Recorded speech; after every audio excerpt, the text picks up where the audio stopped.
The opinions expressed on this radio station, its programs, and its website by the hosts, guests, and call-in listeners or chatters are solely the opinions of the original source who expressed them. They do not necessarily represent the opinions of Revolution Radio and freedomslips.com, its staff, or affiliates. You're listening to Revolution Radio, freedomslips.com, 100% listener-supported radio, and now we return you to your host.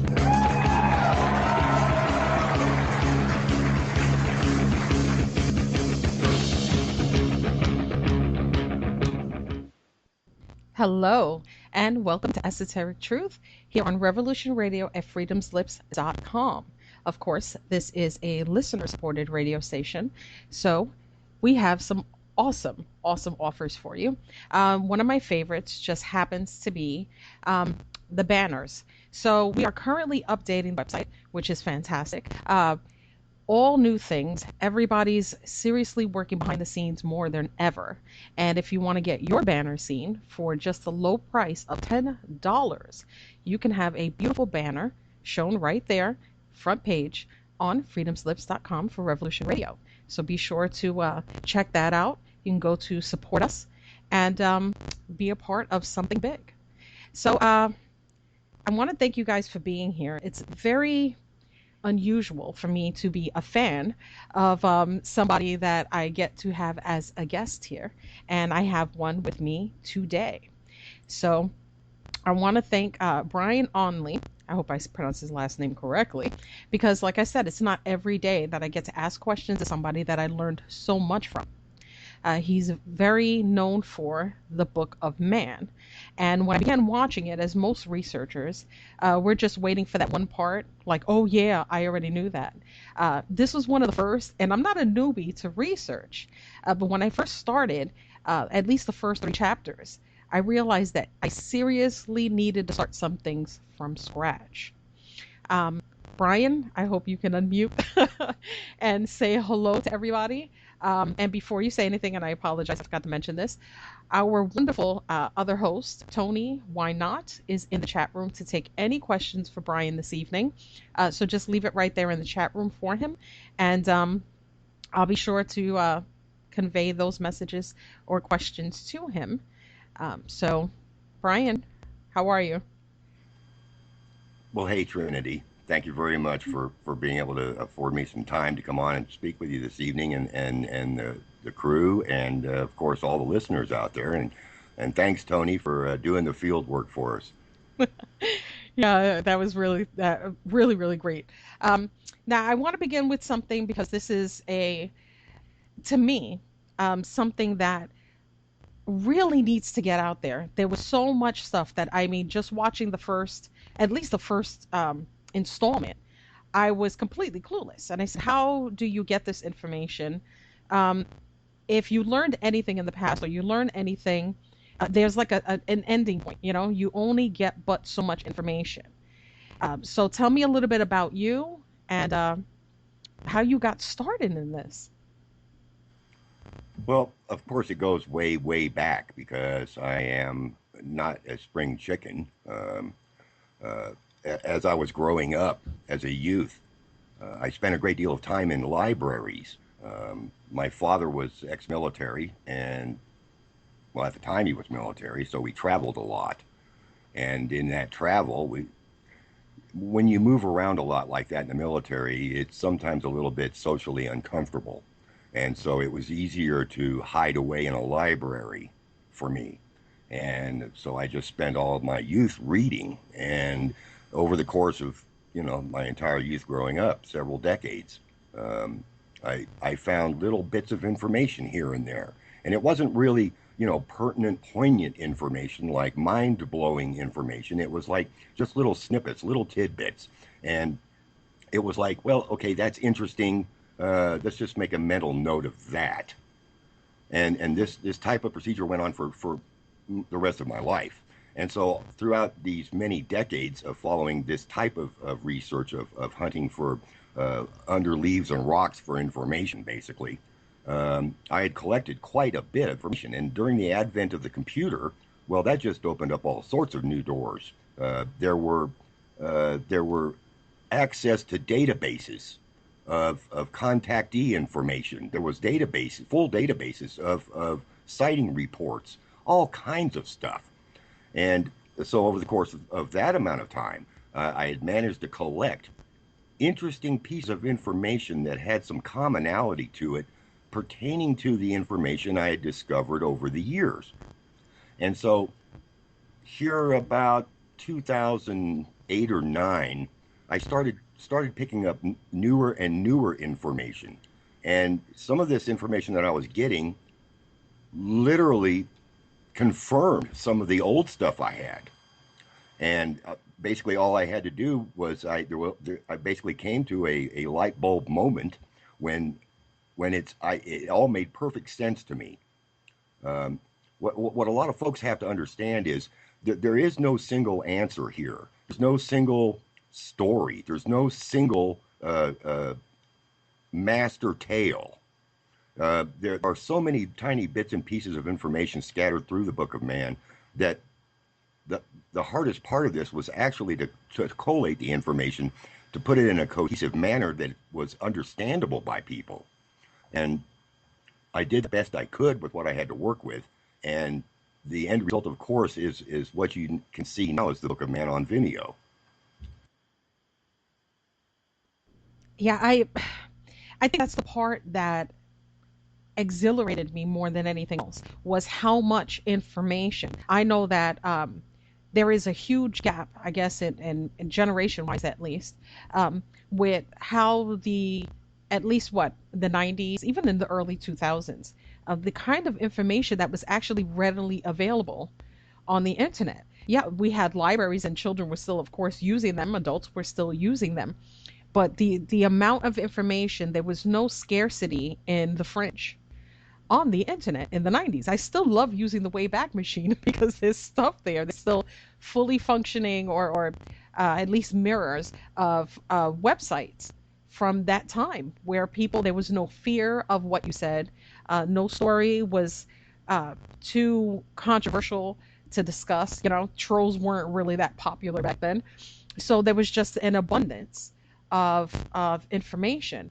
And I was so happy that when I started watching this, I said, I'm 100% sure that this is stuff I missed, or maybe I didn't know where to look.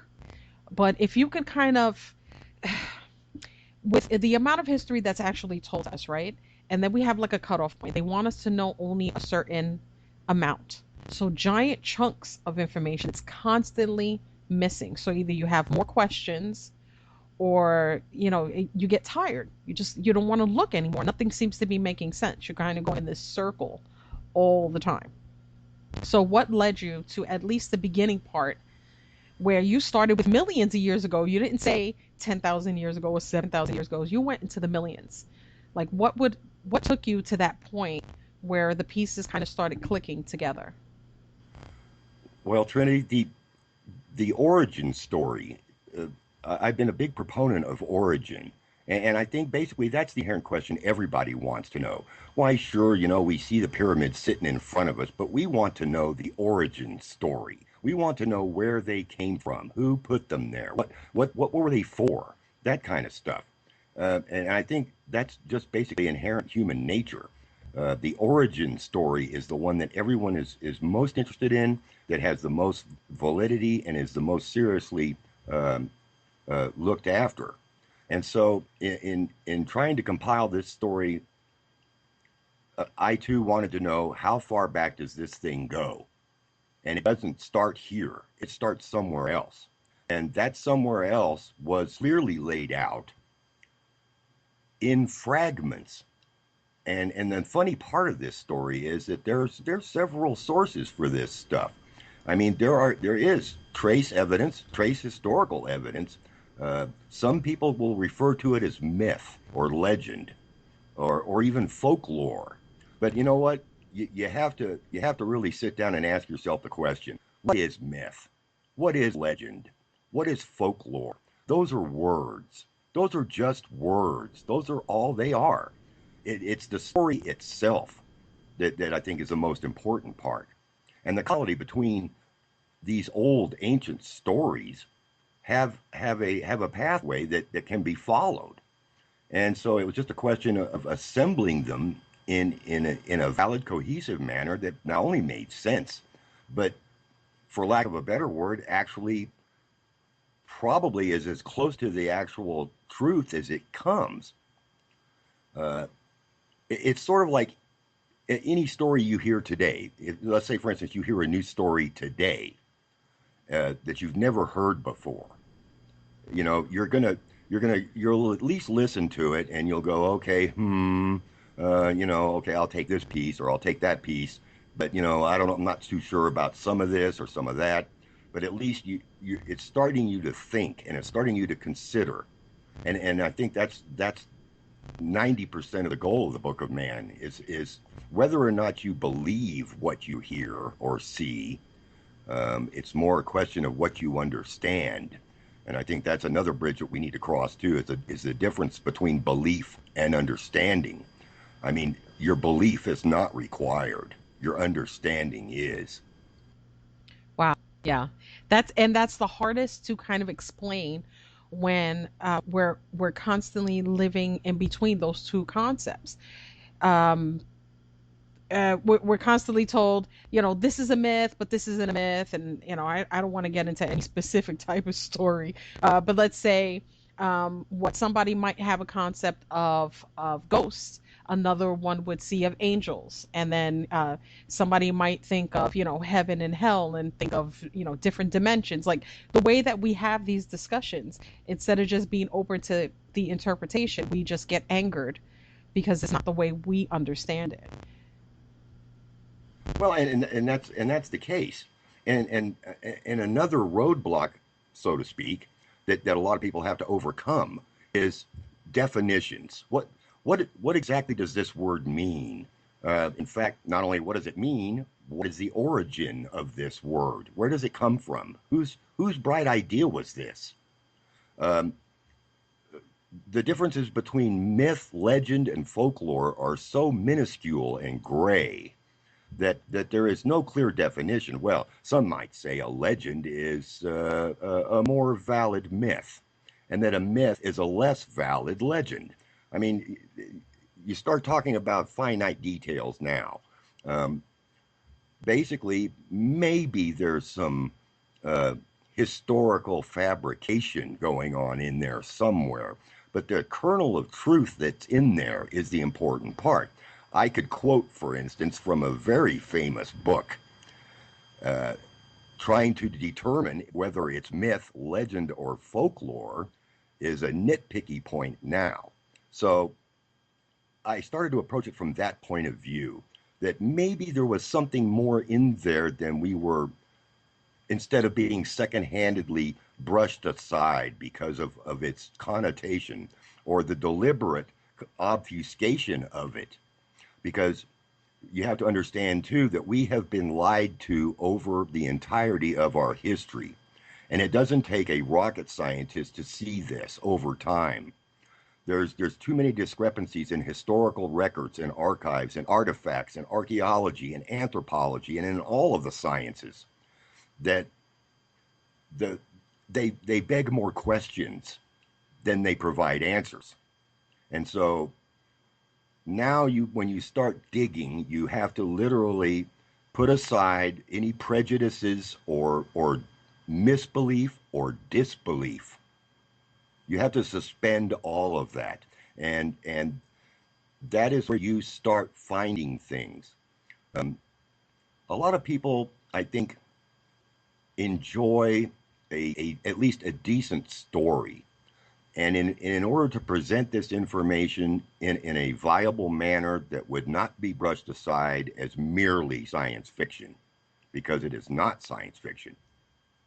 But in order to do that, the story had to be solid enough to generate a timeline, a character set, an entire, what we refer to as the current normalcy of storytelling. And hopefully I did my job with that. Oh, I know you did. And I definitely want to throw it out there while I'm here, and I'm going to make sure that I give it to Tony so he can put it in the chat room. It's brianonley.wordpress.com, and you can see all of his work, um, all of the information that he's going to be stating. at this point, because I do want to kind of cover when you had your initial aha moment, because we all kind of get that, no matter what it is that we research, or something that we really hold to heart. If you talk to most researchers, there's something in particular that we thoroughly enjoy, more than other type of topics. When was that aha moment for you, when you were like, I have to get this down, this has to get out, this is how I'm going to tell the story? Because I don't think I could have came up with that, and in that way, in such an, I thought I was going to be lost. You didn't just bring out the concept of how things changed, why they changed, and who caused them to change, but you brought in the ancient wordings, the full explanation. So what was your aha moment that made you start the very first chapter? Well, basically, Trinity, I think, uh, because the scale of the story, there were a couple of aha moments. I think probably the first aha moment was having come through ufology and the searching for information on sighting reports and all this, and just like everybody else does, everybody will at least check out a UFO video, even if it's not very good. Um, Back then, though, at the time right before the inception of the internet, there was a lot of database information available, and it was just statistical data. And I started seeing a commonality across thousands and thousands of UFO reports and sighting reports and contactee reports and abductee reports and just unbelievable amounts of global information. And I started seeing this commonality across them. Not just the description of the craft, but the circumstances behind what occurred during these events. And it's a stupid thing that I do is I see this commonality and I go, well, there's got to be a reason for it. And so I started isolating these common factors across, thousands and thousands of reports, and started to draw a conclusion as I was doing it, that this isn't, we're not being invaded by 50,000 different species. This is a bulk group of individual and unique events that seem to follow a consistent pattern through a consistent retelling of the story from people who never saw one another, have never talked to one another, and have no idea about the other's event. And so this kind of separative commonality between people's stories is just as valid, as far as I'm concerned, as any PhD thesis paper could ever be, because you have valid research data here. And so basically, that was what really started pressing me towards going deeper down this rabbit hole, so to speak. And then I think probably the biggest aha moment was when I had all of this information, just stacks and stacks of folders. I was watching a gentleman's lecture, and he was telling a story that he had experienced. And the story he was telling was covering information that I knew I already had. And so I started pulling these folders out and looking at them, and was following along with him. And it was like, you've got to be kidding me. I mean, I had never heard of this gentleman before, ever. And I hadn't heard his story before. But the fact he was telling a story that I already had hard data on just actually was the icing on the cake. Now, I'll go ahead and tell you who that was, and that was Alex Collier. Now, whether you believe Alex Collier or not isn't the issue. What is the issue is that I had hard paper data on information that he was giving out, and I had never heard of him before. He had never heard of me before. We weren't feeding each other this information. This is similar information from two separate sources. And so it was then that I decided I have got to do this. And I literally sat down and hammered this thing out as hard and as fast as it could come. Wow. Okay, for those that haven't seen it just yet, I'll tell you what was one of my most fascinating moments when I first started. it was that you didn't begin with humans. Most people that have um, information that they want to share usually started at a point where they think our understanding, because we have that ego thing, so we just wanted to be about us. We, yeah, stuff happened in the past, yeah, sure, get me a map, whatever, we know stuff happened, we can't really confirm it, but everybody's interest is usually just where human civilization started, and then we're trying to just piece together everything that happened just to us. You didn't start there. I mean, it kind of took a while for you to even get to that point, because you were explaining everything that came before that.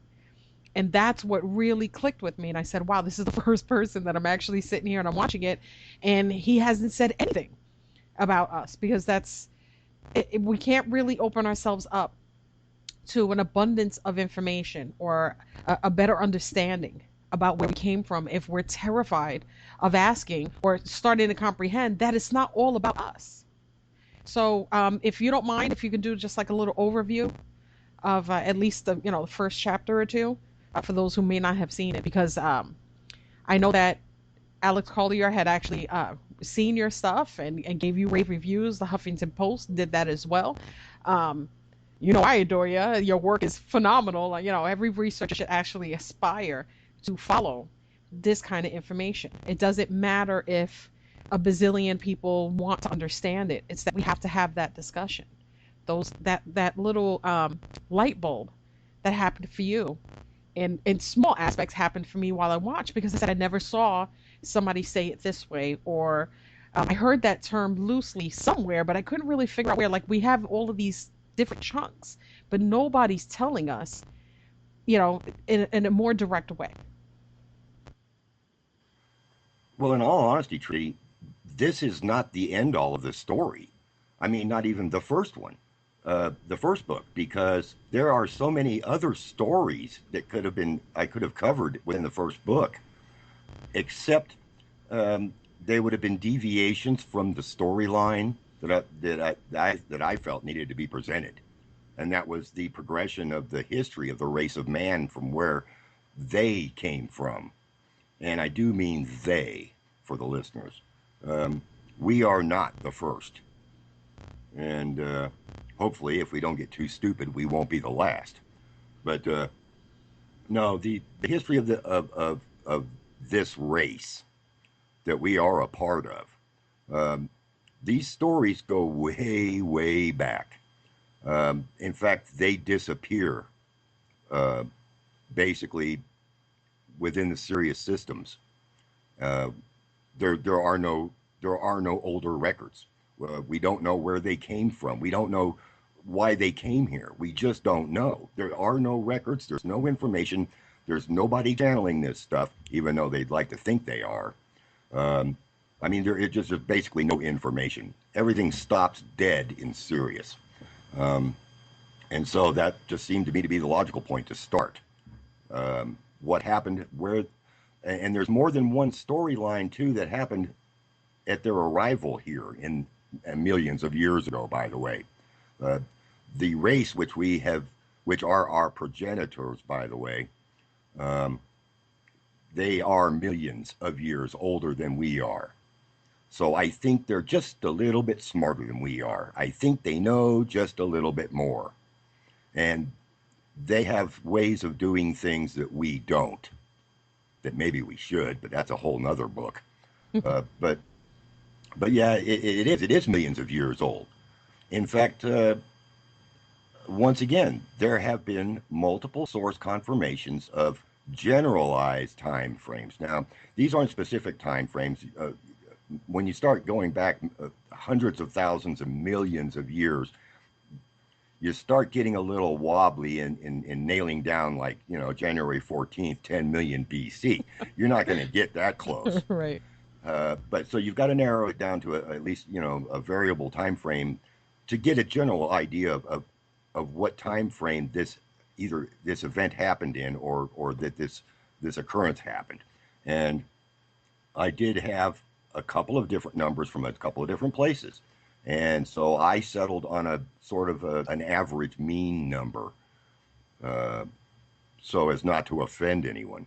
But yeah, basically the first book covers the arrival of the races of man in this galaxy, what happened to them, where they went, what they did, what kind of trouble they got into, and they got into some, um, where they went, how they migrated, the colonialization of the galaxy, and these are hard target uh, locations, by the way.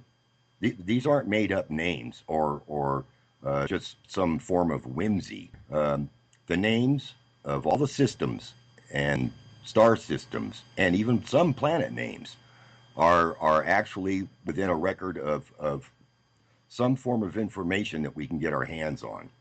And this came through up until the point that a generalized tale that was told about the story of the discovery of Earth and how this came about and how it became effective to what happened in this galaxy long before we ever appeared. And there are very many similarities in this story individually, but to date, no one has pieced together the origin story and as it flowed through time to now.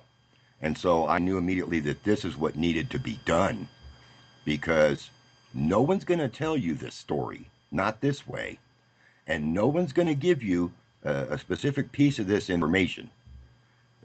Again, this did not come from one source. It did not come from one book. It did not come from one video. It didn't come from one research paper. This came from across thousands and thousands of documented databases, multidisciplined research papers, military records. This came from religious texts, many of them, by the way. This came from,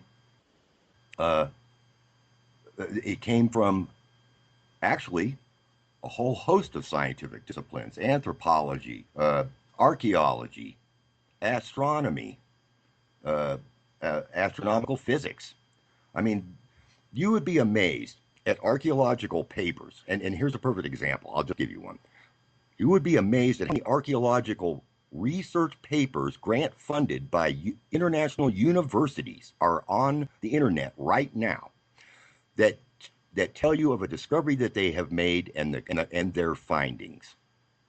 Now, you read through that, and just by accident, you're over at another website reading a geological paper discussing some new strata discoveries and maybe some other random dissertation on geological functions. And they just happen to drop a hint or a clue that relates directly back to the archaeological paper. Do you think for a second that these people talk to one another? Not a chance.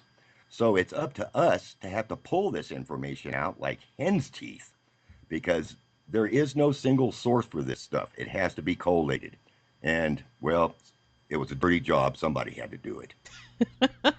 And do that you can. A lot of teasers over here. I heard a lot of teasing, but you're going to have to give us something, because at this point, having the understanding that, the number one understanding that I think, and I would hope that a lot of people do know, is that the science that we have now and the places that are getting the most funding today are funded and being given the opportunity to hide even more information. The same way that you discuss it in your videos, that every time there's a giant event, a lot of the information has to be hidden.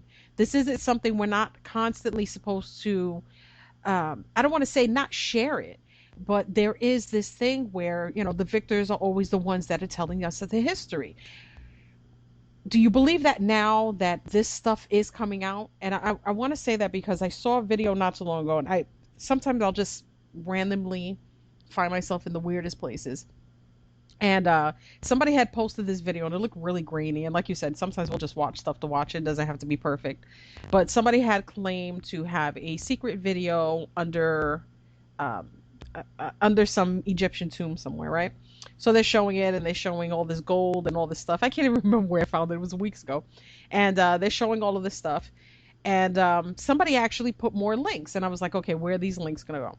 Eventually, it led me to one initial link that happened to be a panel discussion in another country and in another language, where they were showing the exact same video and stating the claim that even though they have went to the UN, and even though they have claimed to have found something that was extremely important in history, there was about 10 people in the audience.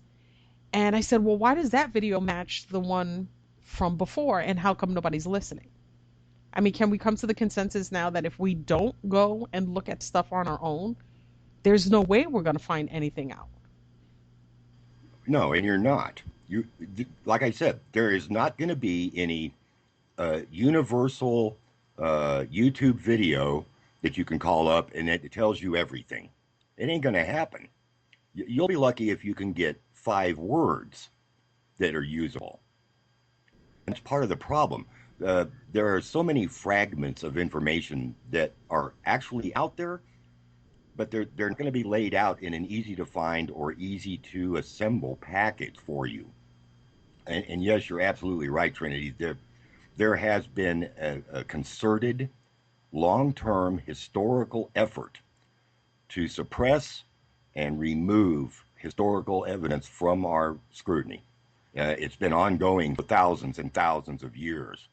And you don't have to just pick on the mainstream media. They're just latecomers. The people that are managing this effort, they've had a lot of practice at it. So they can manipulate the media very easily to do so as well. I'm sorry to say this, but it's the truth, that some of our finest researchers and scientists who are doing the hard work out there, who are actually looking into stuff, are trying to make the discoveries, trying to make the finds. When they come up with this stuff, hey, if it fits the paradigm, it's a go. If it don't, it don't. I mean, everything is halted at grant funding level. And that basically is right now, that's my criteria, myself anyway. That's my criteria for deniability. You know, if so-and-so drops a paper bomb on Earth that stipulates a discovery in scientific record, the first thing I was, who's funding this guy? Right. And once you determine, well, he's probably funded by somebody. You're not going to see a PhD thesis hit the front page and him not be funded by somebody. And that's not a statement against those people for their work. That's what you got to do. That's the planet we live on. That's the system. And it's unfortunate, but it's the truth. And so you cannot necessarily wave the PhD flag in my face anymore, because I'll it's almost idiotic that I would listen to a conspiracy theorist before I'd listen to a PhD for that very reason. Right. We have this even within our own fields, right? And I'm talking about just research in general. It doesn't have to be in a specific topic, but we've even adopted some of the most devastating kinds of things that we don't even notice were used in the past and are being used now to discredit even our own work. Like, I love this. This is a classic. I know we've all seen it. Pixar didn't happen, right? Or there's regular people all around the world that have cameras and telescopes and, and all of this other stuff.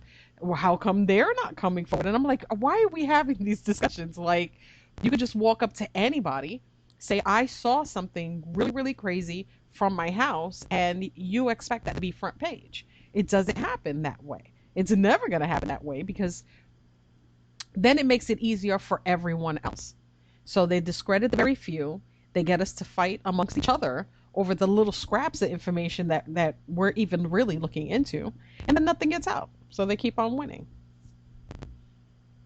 Well, and that's basically the MO. I mean, it's a very simple example, and we all know for a fact that there are very talented and very astute archaeologists out in the field right this minute doing digs at sites that have never been seen before. Brand new sites, unknown, undocumented, unrecorded, unphotographed.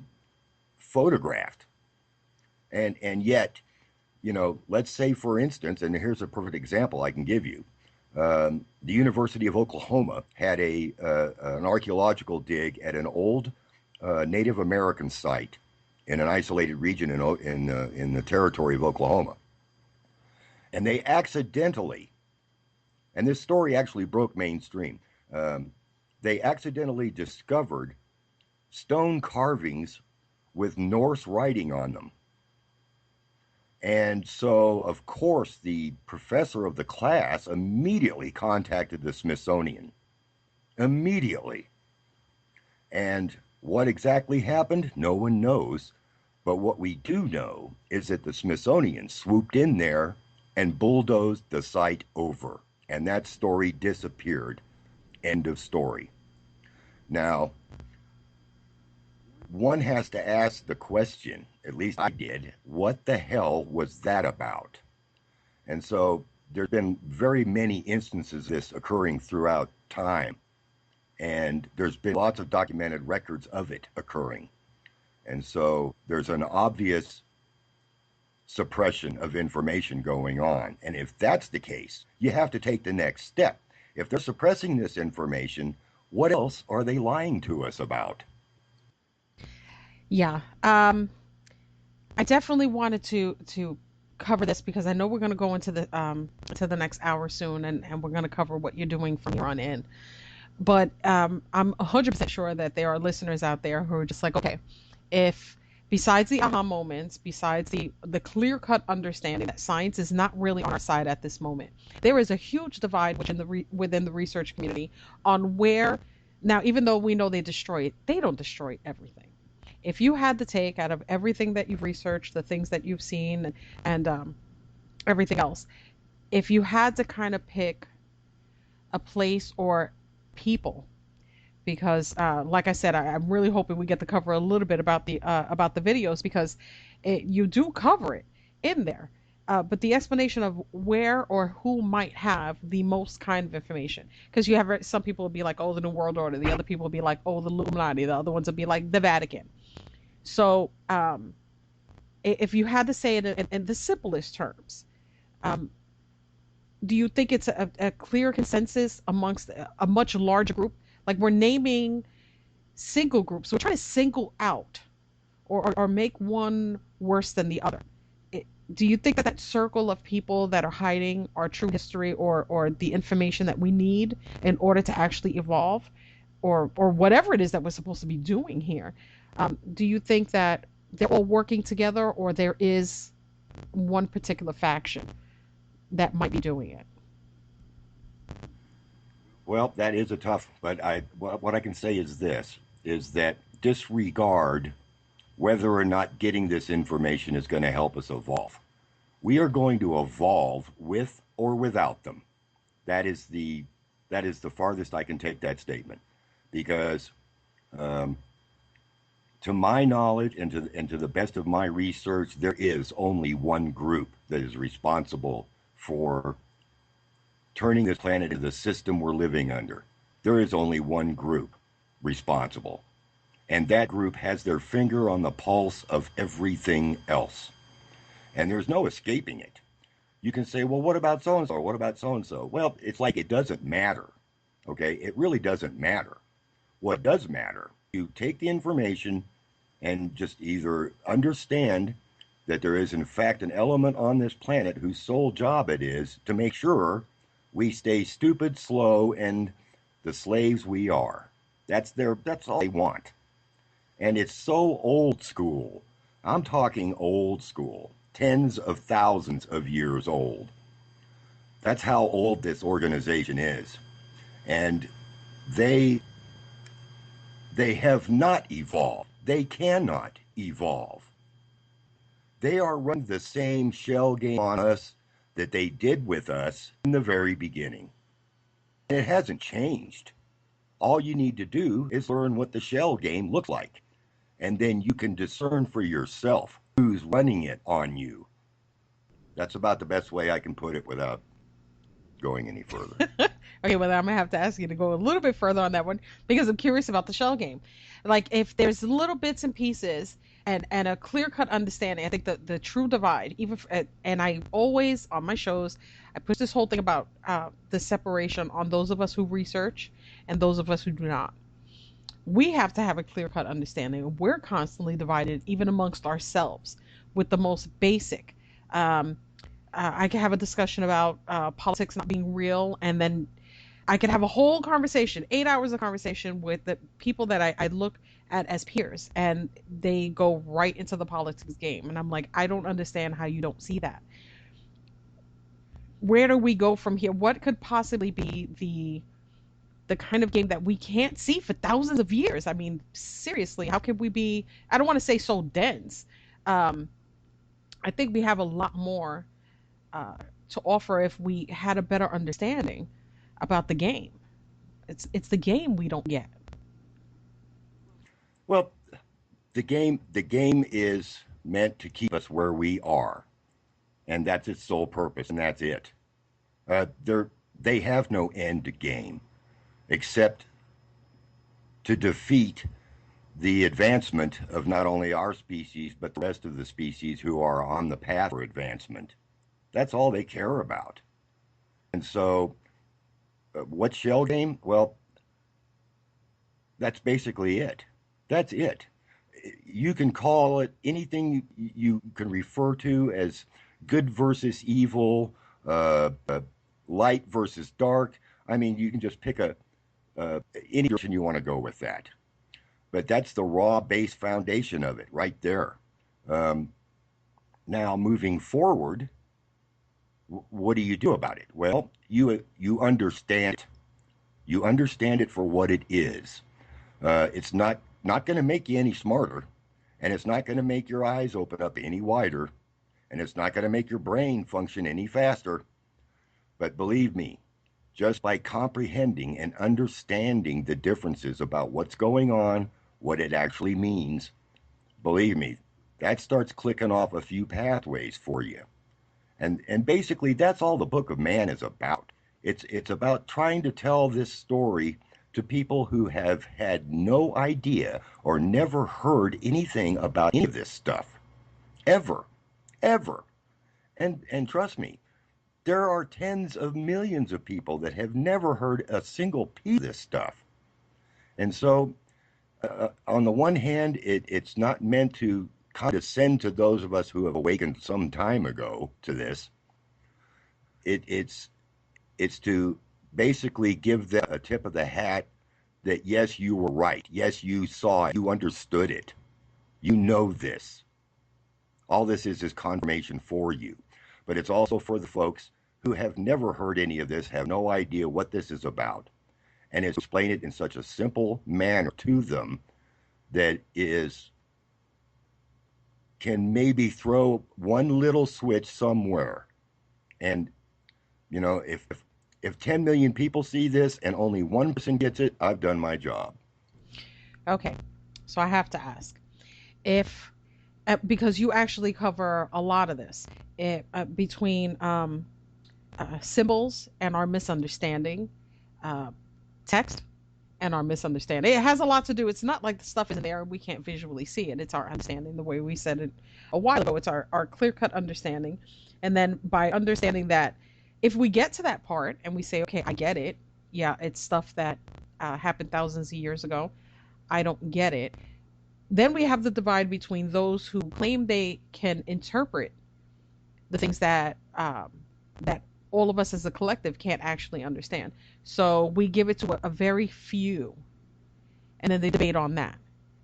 So now we have to argue on who's working for those that want us to stay dumbed down and those that are actually trying to tell us the truth.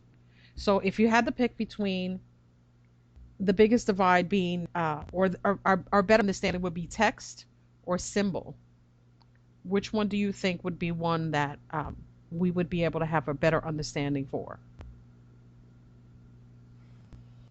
Well, you may not like the answer, but it's both. Because you have to understand what symbols are. All symbols are are basically words. All words are basically symbols. I mean, if you look at the English alphabet right now, those are actually a combination of Latin and Greek symbols. And most languages on the surface of the earth at the moment are combinations of predecessor symbols.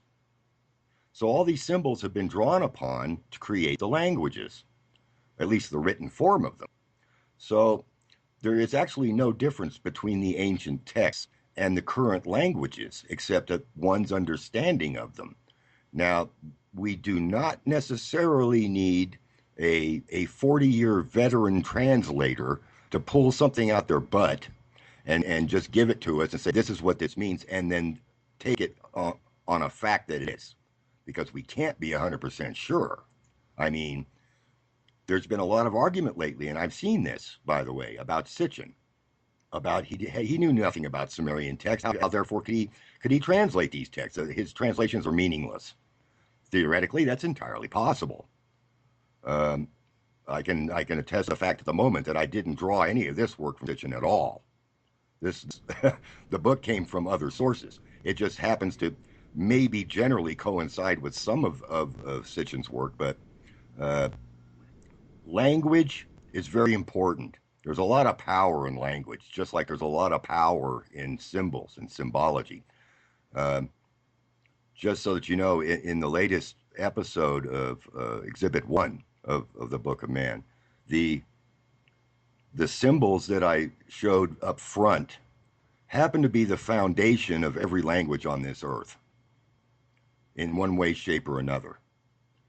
And it doesn't take a lifelong university education to figure that one out. And so it's not that complicated. It really isn't. You just have to open your mind to it. Don't rely on what you think you've heard, Don't rely on everything that you understand, because sometimes if you let that predetermined bias make the decision for you, then you're going to miss something. You have to let go of everything that you understand and comprehend. And I'm not saying open yourself up to lies and half-truths and fiction. In fact, I think if you start down that path, you have a better capability of not allowing that stuff to get in your way. It would be the same thing as knowing the difference between someone who's telling you the truth and someone who's just outright lying to you. You know when someone's lying to you. I mean, you just know. It's the same thing with language and symbols. It's just a question of how you prepare your understanding for it. Did that answer the question? Yes. Okay. So, all right. So let's see. We have a couple of minutes left. So when we come back, I definitely want you to throw in some teasers from the first, and then I want us to go into Exhibit 1, because I know that at least in the first 3 chapters of the Book of Man, you bring up the direct names that I've heard before this, just not said in this way, but names that are being used today to explain a lot of what's going on in this planet. And I just thought it was weird that even though I've heard them, I never heard them told in that direct way. Like, it does give us clues to our purpose, why we're here, how we got here, how other people or other species have been involved here, are continuously involved, and where they've been. But having this whole understanding that, and by the way, I have to throw this in there. When I asked you that initial question, I was thinking about Sitchin. Because out of everything the guy did, and people spent so many years being solely dependent on one man's interpretation, that until I picked up the series, I didn't know that he wasn't the only one that was translating. And I said, well, nobody else is getting their books published or their papers out there in the open. Why is he being, who's giving him the authority to be the one who can only translate? How come no one else? And I think that that's a huge thing in the research community. We say if you have the biggest telescope, then you're the one that sees everything. If you have a telescope at home, then no, you didn't see a craft, or you didn't see an apparition, or you didn't see this. We really got to get out of that. But yes, I was absolutely thinking about Sitchin, because it was so much divide. Oh, All right, I need you to mute up, and we're going to take a quick break, and I'll see you in a couple of minutes.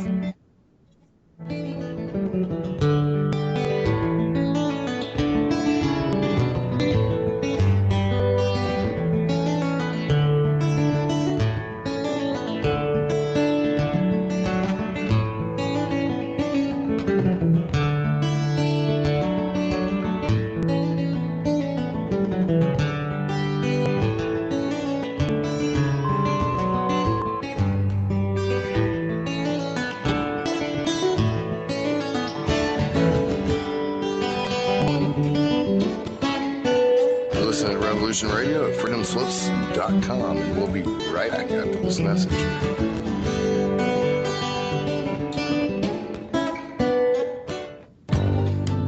Who owns you? If you're not in control, then someone else is. Join me, Ivy West, for Voices on Wind, Saturday from 4 to 6 p.m. Eastern in Studio A. I discuss government, health, metaphysics, supreme science, universal mysteries, little-known incredible facts, alternative energies, and even more than you can imagine. Won't you join us on Revolution Radio Saturdays from 4 to 6 p.m. Eastern for Voices on the Wind with me, Ivy West. There are lives in the balance, people under fire, children at the cannons. Because if your head's in the sand, your tail is a target. Some more speed records in this day and age. You need coverage. Coverage? Oh, you mean them little weevils that crawl around popping off cameras in your face? Those root weevils write history.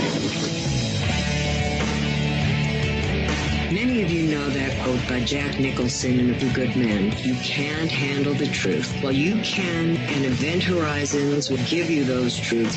So when you're mad as hell and not going to take it anymore from that memorable senior network, you'll know just what to do. We will draw you in and become your news addiction at Event Horizons. Join us Monday to Friday from 10 a.m. to noon Eastern Time at freeslips.com at Revolution Radio.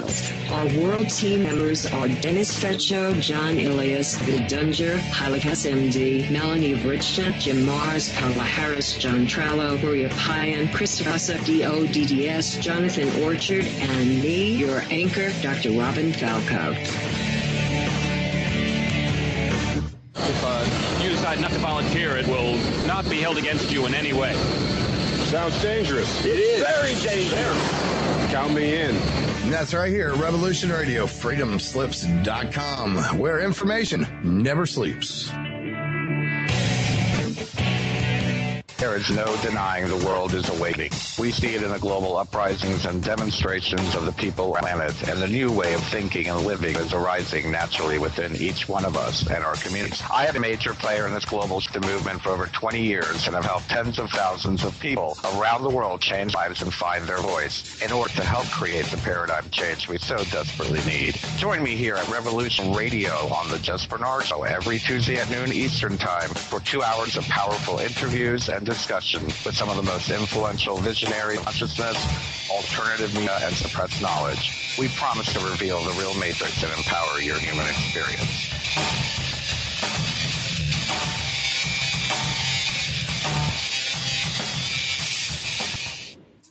Listen in on this 8 Eastern Time on Revolution Radio for Journeys with JP.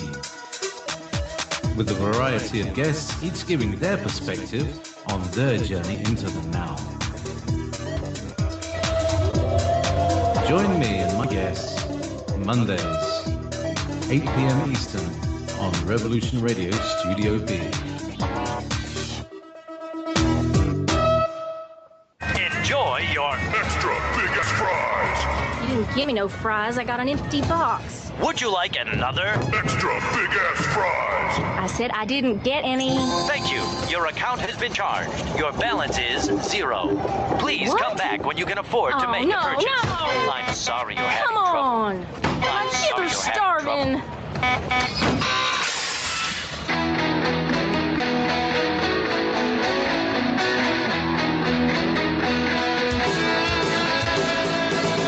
for tuning in to Revolution Radio. Here at Revolution Radio, we believe in freedom of ideas, freedom of speech. Above all, we believe in freedom of existence through self-reliance. This station is 100% listener-supported, and as a fundraising promotion, I have a kick-ass free gift for a $100 donation. 35,000 seeds. 25 years in the freezer. Long-term storable, 54 different varieties. So if food prices go crazy, the shit hits the fan, or if you just want to save tons of money every year by eating your own food like I do, grab our seed pack special. Just look for the banner on the homepage at freedomslips.com. Don't be a statistic. Don't be part of the problem. Be part of the solution. We need as humans to start taking care of ourselves, not depending on the mega to provide unhealthy, nasty food. Included in this package is also a DVD with 900 survival and off-grid living documents and the offline home canning how to do everything website all on the DVD. So when you're growing all that food, you know how to can it, store it, preserve it, etc. with all these documents. So thank you for tuning into Revolution Radio at freedomslips.com. I hope that you will pick up this package and start learning to be free. Revolution Radio, freedomslips.com, where information never sleeps and freedom is one seed that needs to be planted. What we do in life, it goes in eternity. The opinions expressed on this radio station, its programs, and its website by the hosts, guests, and call-in listeners or chatters are solely opinions of the original source who expressed them, not necessarily represent the opinions of Revolution Radio and freedomslips.com, its staff, or affiliates. You're listening to Revolution Radio, freedomslips.com, 100% listener-supported radio, and now we return you to your host.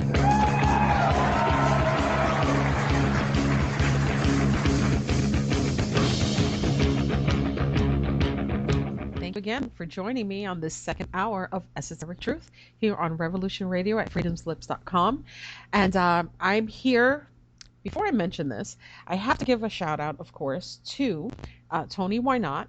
And he's in the chat room right now taking questions and being as awesome as he can be. He's also going to be moving next Sunday at the time slot opposite of mine, Studio A, 10 p.m. Eastern till 12, starting next Sunday. And he'll also be doing Roundtable starting at 12 a.m. on Wednesdays. So don't miss that. I'll definitely be in there starting some trouble. And thank you, Tony, for everything you do. I really do appreciate it. Now, I have a wonderful guest. His name is Brian Onley, and he is the documentary filmmaker of The Book of Man. Now, we covered a lot of information in the beginning hour. And right now, the one thing we kind of didn't cover, and I'm really hoping that we can now, is some of the actual names that I kind of pointed to that are very familiar to a lot of us researchers, considering we have a very, very large UFO community, constellations, different species that we assume are on the planet, may be on the planet, may not, we don't know.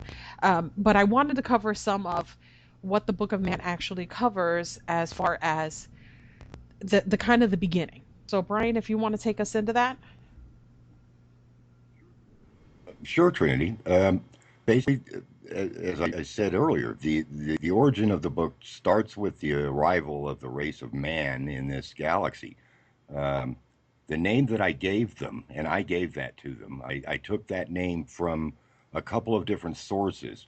And because there were so many variable names of the races of man evident, that in order to identify them as a common denominator, I simply placed the word man at the end of an identifier to basically identify them as from the race of man. And so the original race was called the Talman, or Talman. Very simple. That was the name of the original race that came here. And from there, over the course of millions of years, through migration and colonization, they expanded out. And there are many of them. Because there are so many of them, by the way, there are actually not that very many documented names for them. There are things that we call them, which I believe is inaccurate. But the ones that I could identify specifically, and specifically pertaining to this story, The next immediate descendant of the Tallman came out of Lyra and were called the Norman, or just actually they would have been called the Nor, the N-O-R. And I obviously tagged them with man so that you would at least keep that cohesiveness about the race of man they belong to.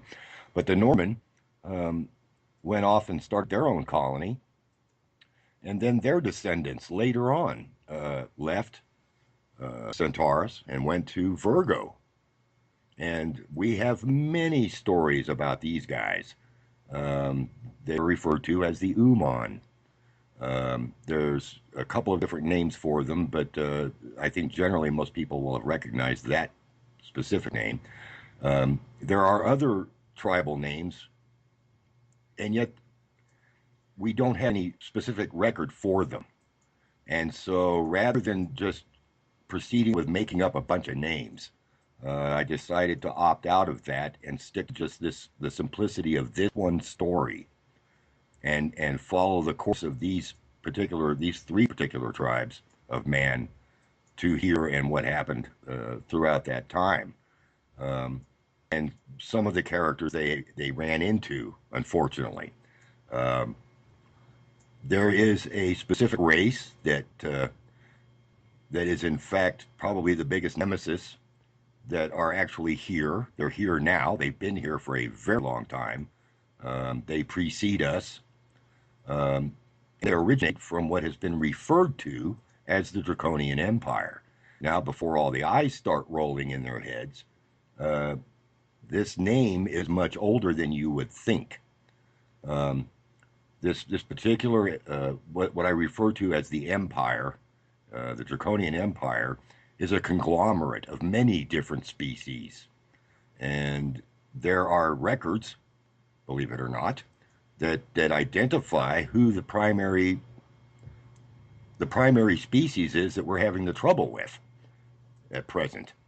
And not only that, but there's a specific group of races out of Orion that through one reason or another ran into the Draconian Empire, and they have unfortunately become part of that. And we have one name for them, which I disagree with wholeheartedly, by the way, because it's been thrown around so much that it's almost lost its usefulness, and that's we call them the Greys. But people have to understand that there are literally hundreds, if not thousands, of species that we throw into that category, and that, to me, that's racial profiling. So rather than doing that, I specifically identified two that have a consistent track record here, and these two races fall under that same category. But they do have names, by the way, just so that you know. The oldest of them are referred to as the Tao, and this is one of several of what people are referring to as the founder races. They are not on our side, they are not our friends, and they are not here to help us whatsoever. They are part and parcel of the problem we are having here. And in fact, they, according to a lot of stories, and in fact some of the stories about these guys have actually turned up in science fiction films and books, which I find absolutely stunning, to be honest with you, that no one's really touched upon this yet. In fact, that they were running into problems. They are such an old race that they ran into reproductive entropy. They were having problems maintaining their species, so they had to literally clone an entirely new race in an attempt to keep their species alive. And you can almost name book and film for where that story came from. But there's quite a bit of truth to it, by the way, and they are clearly two different races. But they've been involved together for so long that they have now technically become the same species. That's how old they are. And they are referred to as the Doll. It's sort of a subheading underneath the Tao, because as a clone subspecies, they're sort of like their soldiers, so to speak, I guess. I don't know what another word that we can classify them as, but They are a unique species. Now there are who we refer to as grays in other places, and some of these are not run by them. Some of these have their own agendas. Some of these looks maybe similar, but have grown up in a completely different realm, under a completely different system, under a completely different focus. Um, so again, I wanted to point this out because, like I said, and it's not meant to be a joke. It is, to me, as far as I'm concerned, it is racial profiling to lump them all in one category, because you have to be specific about who you're talking about here. Um, there's other names that are being thrown about currently and for some time now. I won't get into that right now. That may be a topic for a whole other book. But there's been a couple of other racial identifiers that people have been using frequently that I've heard that I completely disagree with, only because the lack of information that they are operating under at the moment is quite profound. Because there are races out there that are on our side, that are trying to help, that are trying to provide us with some protection, although they can't commit to it. And then there are others who are not. Not only are they not, but they have no intention of helping us. In fact, they're doing everything in their will to see to it that the other side doesn't win. So there is a much larger picture going on out there than just what's going on here. But you have to realize what's going on out there pertains directly to what is going on here.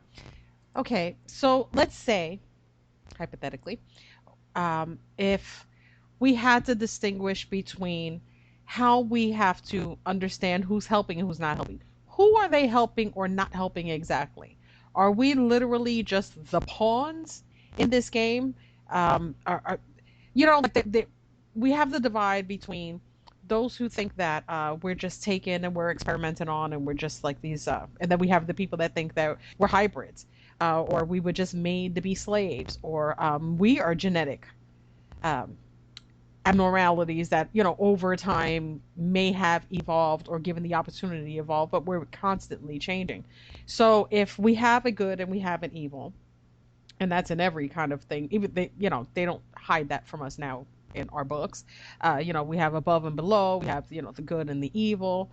So if there is some type of interaction, well, I'm asking actually, is there an interaction between those that are trying to help and not trying to help? Are they doing that behind the scenes, or is there the same way that people think there's beings in the White House, and that's hypothetical? I don't believe any of that, but I'm just saying, where there's actually people being mentally controlled or physically controlled. There is, and let's just call it this way, there is an active war out there. I mean, I don't know any other way to put it. We're not talking about a Syrian war where we have shelling, although there is a potential for that going on that we have not been given information for, but that's a whole other story. An active war going on. It is my feeling at this point, because I too am still looking. I'm still searching for newer information to clarify some of these finer political points, because it's a political battle, as much as I hate to say it. But what I feel at this point is that there are some races out there who are trying to help us, but they're not helping us by giving us stuff. It's not their place to give us stuff. We're not going to get stuff from them. You're not going to see an armada land here and then say, okay, that's out, it's over. That ain't going to happen. But the difference between good and evil. And of course, evil isn't playing by the rules. And from what I understand, from what I've heard, and what I've seen and what I've learned, there are rules. There's supposed to be rules. But again, there is an element out there and here who are not playing by the rules. Now, there has been a couple of confirmations in the last year or two that there has been a couple of events have happened where someone or something has stepped in. Now, that is a direct intervention, and it was only performed because someone on the other side was trying to get away with something according to the rules. That's my understanding of it anyway. I can give you a couple of instances, but the primary focus of trying to delineate between what's good and what's bad, for people, it should be quite obvious. I mean, really. You know the difference between when something really, really bad happens. I mean, you're not going to see, for instance, shelling and bombing of civilians in the Middle East as a good thing, unless you're on their side. Right. Let's put it that way. Okay, so there are events that occur or have occurred, and some fairly recently, that just point to me the fact that there is an element that has stepped in on occasion simply because the rules have been broken. And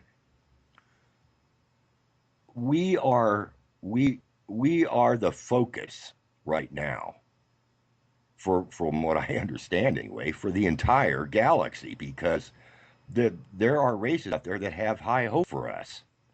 They're looking to us to get the hell out of this mess on our own, because the mess came here. We didn't ask for this. The entire function of this battle that's been going on for millions of years wound up here, of all places. And so you just have to understand that there isn't going to be a point where, you know, the forces of evil are going to rise, and then the off-world forces of good are going to step in and take care of it. That ain't happening. At least I don't think it is. I haven't gotten confirmation of it yet, and I don't know anybody that has. I mean, there's a lot of hopeful wishing going on out there, but unfortunately that's not going to take care of the problem either.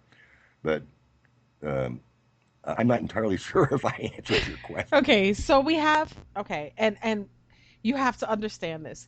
Everything that I'm saying and that I'm asking is literally because I saw everything, and I'm coming to you as a fan of your work. And these are all the things that if I was watching it and you would sit next to me, I would have to pause calmly, you know, and just be like, what does that mean? What does this mean? So I know that you can't give me the you know, the ultimate absolutely, I know this absolutely. But the way that you brought about it would open up many more opportunities to look into other things. So we have, hypothetically, we have things like Majestic 12, right? And where we're told that there was some kind of a deal made, and that rule was broken. Now, even though I'm bringing up Majestic 12 and the so-called rules that were supposed to happen, or the ones that were supposed to be followed, we have to then accept that that the humans here have accepted some kind of a deal and spoke on our own behalf. So we have many people that are divided on those kind of things. Then you have the giant bones, you know, that we have to believe that these giants that were living here, there's so much. And when you don't really know where to go with it, my basic question would have to be, were we already here? Is this everything that's happening now, and whether we're the complete focus or a semi-focus, or maybe they just want us all gone, were we here and then issues or problems, or this just seemed like a convenient, you know, RV park to, you know, put your camper? Was this that kind of a situation, or us, or you know, our ancient ancestors, were they part of something else and then came here? Well, I think the question you're asking is basically that, and as I mentioned about this war going on for a very long time, it's my opinion, and it's only my opinion, they had one huge confrontation a very long time ago, and not only did it nearly wipe out the races of man, but it did considerable damage to their enemies. That's how bad it was. And since then, I don't believe I have heard or come across any information to point to the fact that it has ever occurred since. The fact, though, that both sides wound up here, of all places, it's almost like, well, let's go to a neutral corner and hash this out. That's basically what's going on here. And we're stuck in the middle. for one reason or another, I'm sure there's probably earlier stories that I could have gone back to place us back into a further time frame than what I did in the book.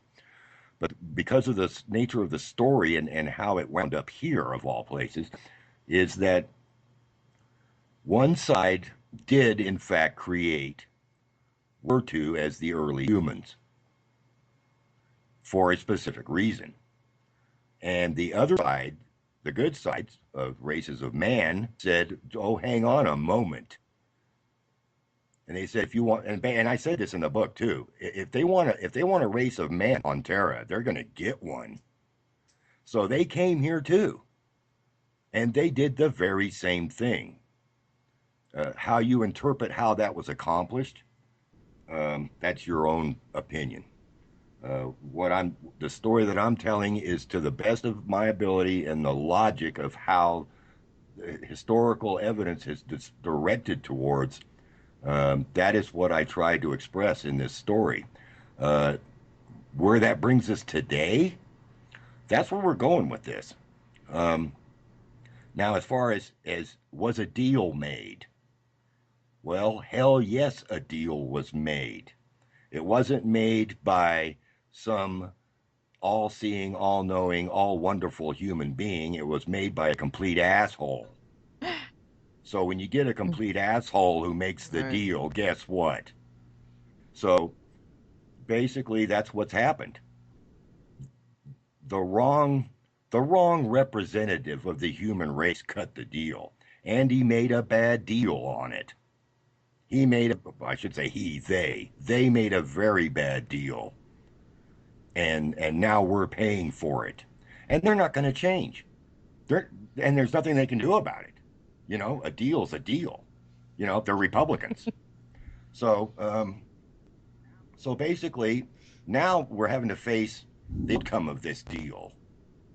And don't stop for a minute to think that you know, someone's going to come forward, some knight in shining armor, and walk into the White House and blow the lid off the top of it, and not without something untoward happening. Because believe me, the power that these people wield is nothing compared to what you see or what you know, what you've heard about. And I cover that considerably in this latest. I know. We're gonna have to talk about that now because I wanted to wait, and I said and I got so pumped up. I was like, oh my god, I gotta get up on Skype really quick. This was something that there were certain parts of it that completely blew me away, because you did cover some of it before, but now everything is like a puzzle piece, and everything just started clicking. So my advice to the listeners, please go see the entire thing, start from the beginning, and when you see this next part and everything that's going to come after this, you're not even going to believe how everything just kind of connects. Everything I asked today was questions I seriously had on my own, because I couldn't believe that everything has been in our faces, and we seem to be focused on things that seem minuscule, stuff that's not really going to make us see the bigger picture. So we have a lot of finger pointing, right, going on. We can't understand, or we want to place what humans do on something different. Like, we can't understand how humans can be assholes like this, you know, how it would have taken a representative to completely screw us on a deal that we had no part of, but we seem to follow, and we do it till this day. So please cover some of what happened in the next one, because you discussed two things, and you showed a picture, and it blew me away. And it was the I'm just gonna let you say it. Okay, so yeah, refresh my memory. So there was a couple of pictures. So you did the picture in Virgo, right? And then you made the actual. It was somewhat of a triangle. Turned it into a womb, and then you had the direct line that went to how everything and how we represented ourselves later on was with this symbol, and then how it was a sword, and when you showed the last photo, it was a cross. And I was like, you never think about it. The old swords were literally just a cross, sword side down. That'd be the exact same symbol. In all honesty, Trinity, I spent a great deal of time trying to fill in the dark gaps. Anyone who studied just plain old generic world history knows for a fact that sometime between the era of the early 600 ADs to about 1400 AD is gone. I mean, it's gone. There is nothing. They didn't call it the Dark Ages on a whim. They called it the Dark Ages for a very good reason, because there is nothing. They went overtime to destroy and suppress as much as possible.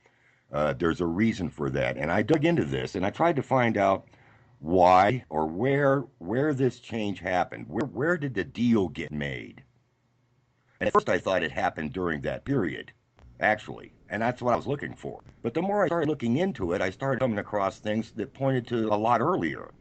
And I think it was during some of revisiting some of the old Egyptian and pre-Egyptian history that a couple of things started to make a little bit more sense in light of this story.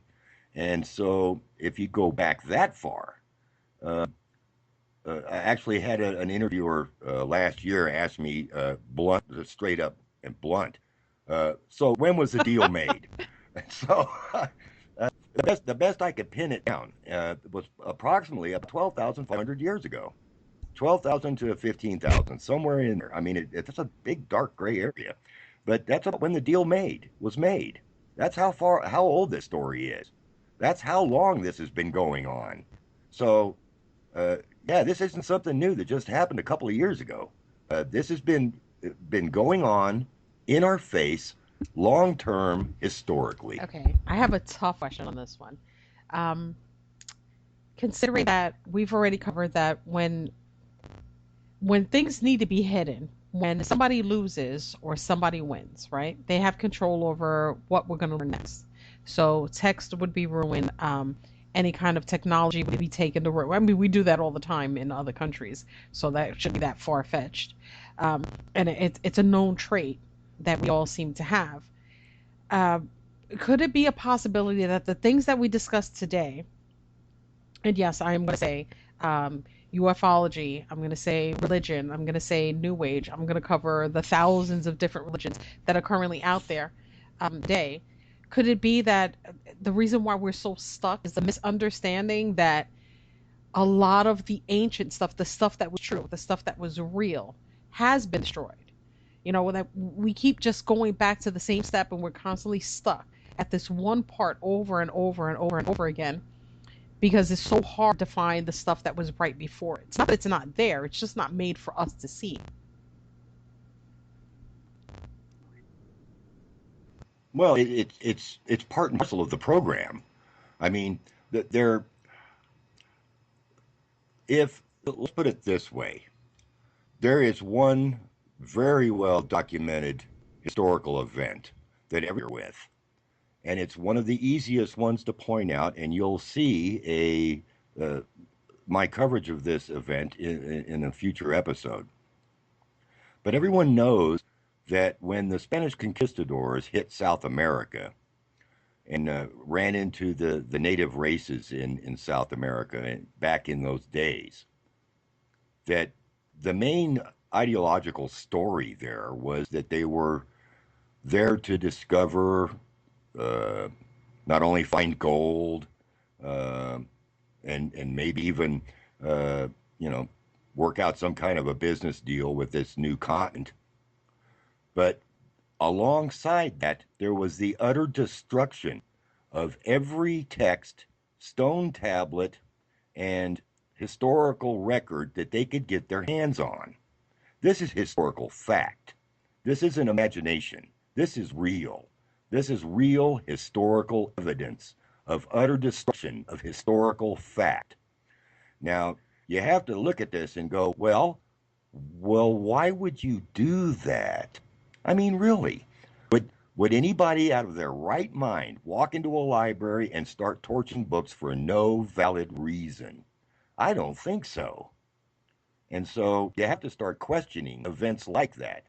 Now, there are several others that happened throughout the course of history that likewise point to this program, so to speak, being in effect. And it carries on today. most recently, and this is one that I can't believe people haven't even really jumped on yet, and that's the fact of all the crap going on in Syria and in the Middle East. This alleged terrorist group called ISIS going around literally destroying archaeological sites and historic statues and carving and records and all. Why would you go through there and destroy your own racial history? Because it is. It's theirs just like it's anybody else's. It doesn't belong to any one person or any one group. It belongs to all of us. And so I was not only taken aback by that, but it was almost like that alone was a red flag about what's going on over there right now. You see, it hasn't stopped. It isn't going to stop. That's what they do. That was a great point. I felt like that about a lot of events, especially in the Middle Eastern area, which has a ton of history. And we're not really taught, most people kind of just like live in this bubble. So we don't have a clear-cut understanding of what's happening around the world all the time. But if you look outside of some of these things, you will see just the burning, the destruction, the explosions, especially. And those are the ones that I always focus on, is the places that it turns into absolute rubble. So let's say that I work in forensics, right? And you show me a photo of a particular area and you say, what does this look like? When you blow something up, I could say earthquake, some kind of an event that would be from the earth and not actually be man-made. A lot of these events now that are happening are explosion-based. Things that we could later on in history just blame on some, the earth just got pissed off one day and it just so happened to take this particular area. Like we're finding better and better ways to not really put ourselves in that place. Just we're destroying things in a much better way. But I always go with the fact that for everything that we want to destroy, there's a little bit that we want to keep. I don't mean us, because we don't get to keep it, but there is some of the stuff is getting taken somewhere. Somebody's understanding it, somebody's studying it. There's things that we just truly do not understand. If everybody else that you look at in a magazine, or that you look up their papers because they have 1,000 degrees, or you want to fight about Neil deGrasse Tyson and Bill Nye the Science Guy, every time I have these different kinds of discussions, there are people that are getting paid a bazillion times more than those guys to not talk, to not be public figures, to make sure that everything that they do is in private, and that information is only given to a select few. Oh, that's absolutely going on. Believe you me. In fact, I have a documented event that occurred not all that long ago, by the way. It was during the Iraq War, the first Iraq War. To be honest with you, there was a report that came out of the Middle East that there was a special ops crew that went in, not for recon, not for intelligence, not for spying, not for setting explosives, or not for attacking anybody or freeing any hostages, not at all. They went in there on a specific mission with a crew of archaeologists, and their function was to go in there and retrieve something. And that something, when they recovered it, the report that came back was, the last report actually, that came back was that they had discovered a copper box that contained a stone Sumerian object. Now, no one had the opportunity or the chance to research it, study it, try to translate it, but they figured that it predated Sumeria. Now, they could have just as easily said, screw it, let's destroy it. But they didn't. They took it somewhere. It's disappeared. No one knows where it is. No one knows what happened to it. And the last communication from one of the archaeologists, basically he was ducking out because he was scared to death. It's the fact he saw it. He was afraid they were going to kill him. So, yeah, this stuff goes on. And it goes on all the time. And it's really hard to have these kinds of... and the fact that we think that we have technology now, and then that means that we have all of the hidden information. It's never supposed to be like that. It's not supposed to be like that. everything that we're getting now and the bits and pieces of information that we're getting now, of course, most of it is propaganda. But then you have this whole other outside um, hidden source, and these people are getting knocked off, disappearing all of a sudden, or afraid to talk, period. And when you live in a society where you're terrified to talk about what you feel everybody should know, then you know that there's a huge problem. And we're doing that with people in all of these different places. I mean, and constantly and constantly. And we're just told, we need to be scared. These people are after us. There's something behind it, but we never really look. So we don't find out until later that we go into these places, we take everything, we just take it or we destroy it.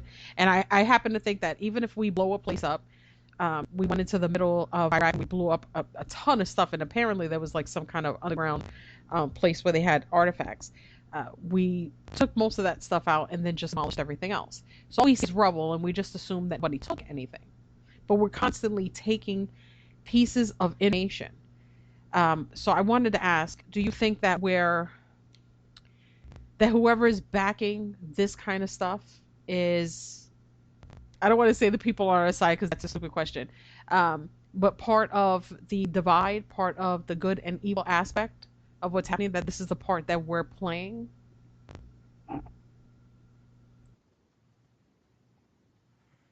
Well, it's safe to assume for the moment that those who are actively trying to seek information and not for the purpose of hiding or destroying, if you're not involved with that, then what you're involved with is trying to reveal it. And that is a clear-cut definition between good and evil. It's that simple. I will say this. Some people may find this difficult to comprehend why these words come out this way, but I'm telling you, there's a lot more to what you're being told than what you're being told. And the primary example of this is we did go to war in Iraq over weapons of mass destruction. What you didn't know is that the weapon of mass destruction was going to blow the lid off the whole 9 yards. That's the weapon of mass destruction they went after.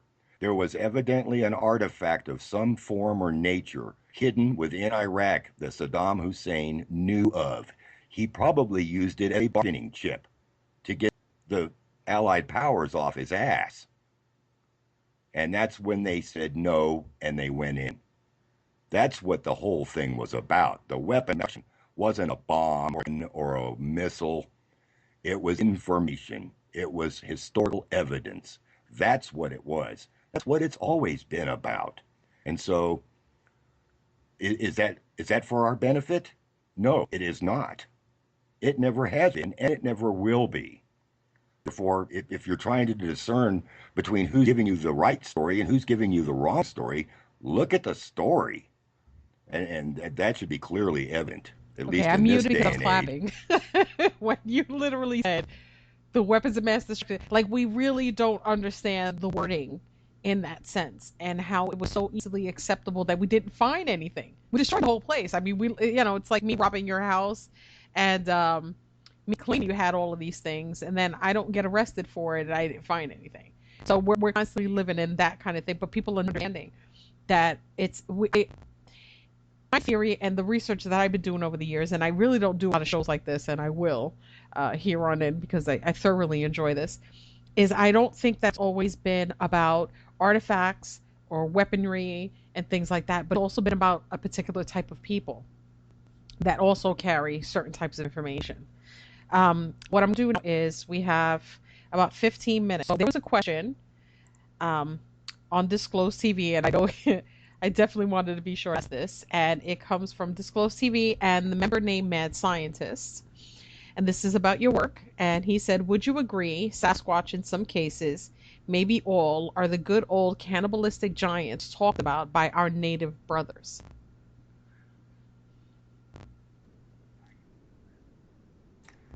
I have a theory about that. I am not entirely sure at this point if I'm going to include it in this story, but I can throw it out there since I don't believe it's going to make it into the book. But it is on the table. Um, and a lot of this, to be sure, Lloyd Pye perked me up to this information a long time ago. Some of the things that he covered in his lectures and topics were spot on the money. Now, evidently, this race has been around for quite some time, and I'm going to call it a race because I think it's valid and I think it warrants it. Yes, they've been here for a while. Obviously, the stories that have come down through the ages from not just natives, but from historical records, by the way, that talk about an unusual or an unknown entity of this type. It is my understanding, knowing full well, that there are several, and when I say several, I mean more than a dozen, underground facilities on this planet right now that are not inhabited by human beings. Now, if you take that as a fact, then it's logical to assume the reason we can't find these beings, Bigfoot, Sasquatch, whatever you want to call them, is because they don't live on the surface. Now, that begs the question that, well, how did they get here? And that's a topic for an entirely different discussion because I have a theory about that, but it's just a little thin in places to try to just throw it out there. But if you stop and think about it, it tends to lead to a little bit of logic because, look, we've photographed these things. People have seen them. People have identified them. We've seen them all over the planet. And yet we can't seem to find any bodies. We haven't seen any social structure. We haven't seen any groups. We haven't seen any point of these things. Well, you've only got two other choices. The other one of them is that they're coming from underground where they live, or they're transdimensional. That's the only other possible explanation. No one's seen them get off a craft, so they're coming from a planet. So my theory is that they are underground, that they are subsurface dwellers of some form. I believe they exist. Do I have proof? No. But I will point to Lloyd Pye's work in anthropology and the work that he's done, because I believe he's probably been closest mark of anybody yet. And yeah, because the other part was cannibalistic, and I never heard of them being cannibals.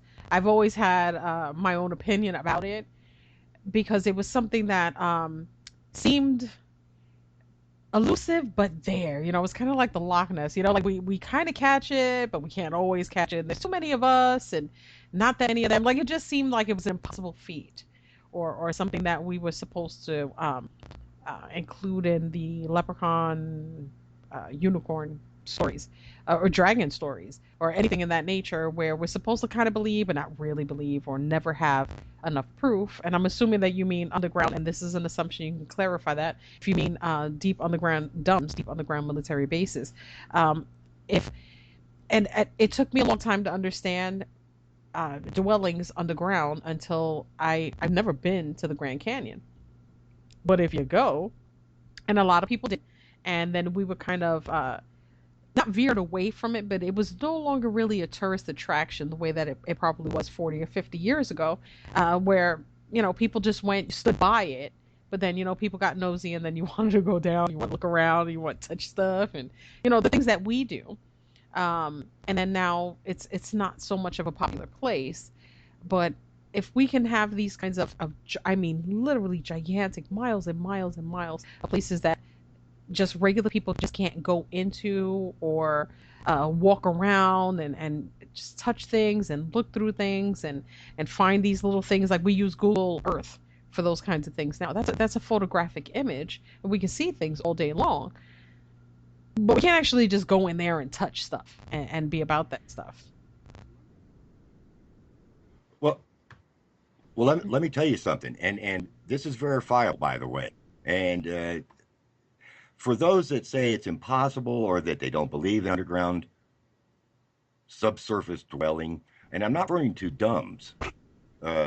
Yes, those are there. There are deep underground military bases, and You would be both a fool and a moron to not know that.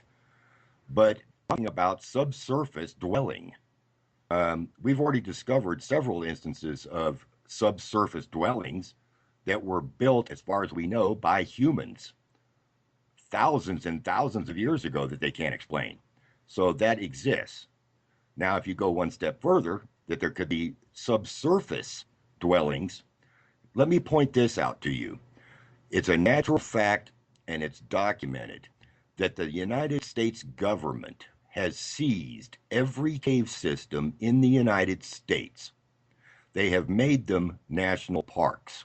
Sure, you can go in them to a point, but you just can't walk in there and try to speak your way down as far as those cave systems go. There's a reason for that.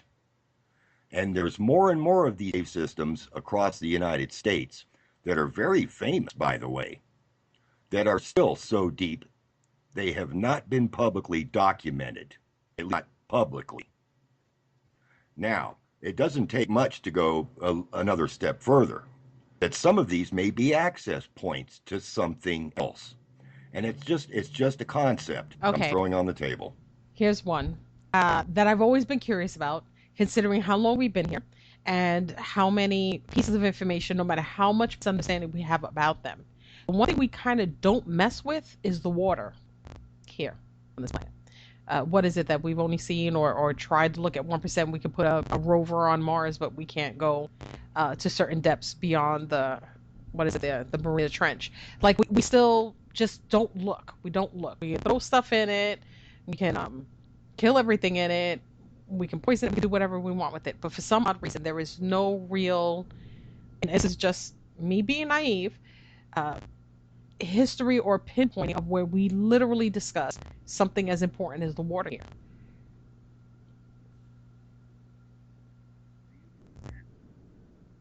So its importance. Do you mean? Well, I'm talking about like we do go under to a certain extent, and then we see cities that are under there, and we say, well, this might have been Atlantis, and then we go to certain depths and we see certain things, and we don't really have any kind of a discussion concerning anything ancient and something as important as water that's here. Well, this is true. I mean, the same thing applies to the oceans that applies to the cave systems, technically. I mean, let's look at the United States Navy for starters. They have the capability to literally go straight to the bottom of the ocean. They have the equipment. They have the technology. Did you or I pick that up at our local submarine dealership? I don't think so. So, yes, they are probably seen and confronted things down there that we have no idea about. And you're not going to see anybody come running up top telling us about it either. Everything is classified under a certain level of release. If you go on the basis that everything that the government says is a lie, then all you have to do is listen to what they tell you to know that the exact opposite is true. And it's as simple as that. I agree that there's been some incidental and accidental discovery, by the way. If you'll notice, any of the stories that you've seen over the last several years about an artifact or the possibility of a sunken city or sunken shipwreck or a combination of sunken relics, those stories you've gotten from independent dive teams or independent researchers or independent civilian efforts.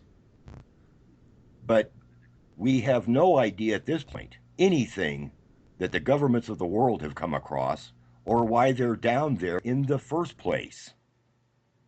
I mean, we have billions of dollars invested in subsurface research through the military, not through civilian universities.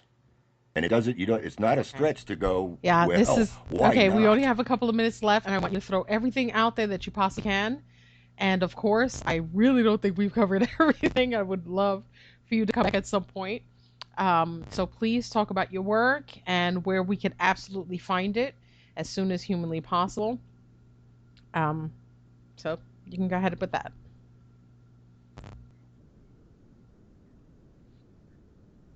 Well, The Book of Man in its entirety is located on Vimeo, vimeo.com. You can either go to vimeo.com and then just do a Vimeo search for it. It'll come up. You can Google it. It's been up for 2 years now, and it's been viewed across the entire planet. Even to this date, I'm still getting emails from all parts of the world. I'm getting requests to have it translated. I'm getting requests to have it put in subtitles in foreign languages. Of course, that's an outlay of funding that I don't have at the moment, but the entire book in one album. And I do suggest that the viewers and listeners try to view the whole thing. You got a couple seconds. Because you can cherry pick individual chapters. Thank you so much, Brian, for being here, and I hope that you get a chance to come back very, very soon.